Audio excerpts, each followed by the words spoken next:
L'esclavage, ça se présente très dur actuellement dans la région de Caille, y compris Koulikoro.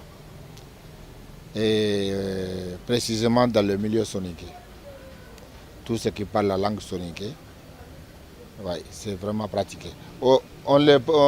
Dès qu'on leur pose la question de l'esclavage, ils disent que non, il n'y a pas d'esclavage dans la région de Caille, c'est juste coutumier, non. Et là, c'est archi faux.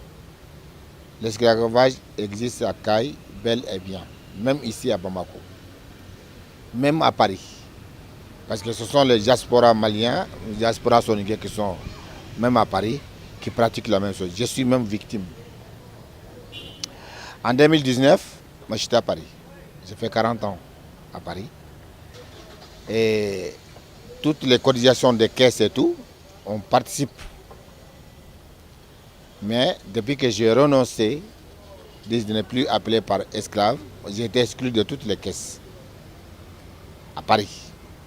Soit disant qu'ils ont eu l'alerte par le village que je refusais d'être appelé esclave. Et c'est vrai. Au départ, nos grands-pères ou nos arrière-grands-pères ne savent pas qu'est-ce que ça veut dire. Ils arrivent, ce sont les Bambara qui ne parlent même pas soninké. On leur donne une femme esclave et ça continue comme des bétails. Même les enfants qui vont naître génération par génération, ça appartient à leur maître. Depuis qu'on a dit stop, ça crée des polémiques. Actuellement, on a minimum 3000 déplacés. 3000 déplacés. Qui sont déplacés à Bamako ici.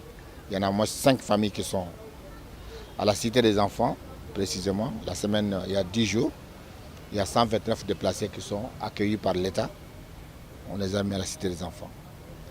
Bien avant, à Kainera, il y a eu au moins en 2019 une centaine de personnes qui ont été venues à Djema et puis revenues à Bamako. Avec l'aide de la CNDH qui est là, on a réussi à nous trouver une salle qui s'appelle le Centre Mabilé, qui est à Sokoniko. On a resté quelques jours.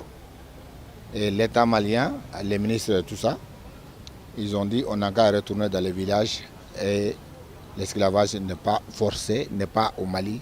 Et coutumier aussi, ce n'est pas obligatoire. La loi avant tout. L'esclavage est aboli au Mali depuis telle année.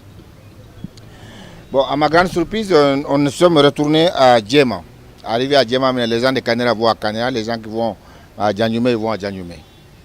Un an jour pour jour, on a eu 4 personnes pratiquement assassinées avec un coup de bâton dans leur propre maison environ entre 20h et 21h sous les yeux de leur famille, leurs femmes et leurs enfants.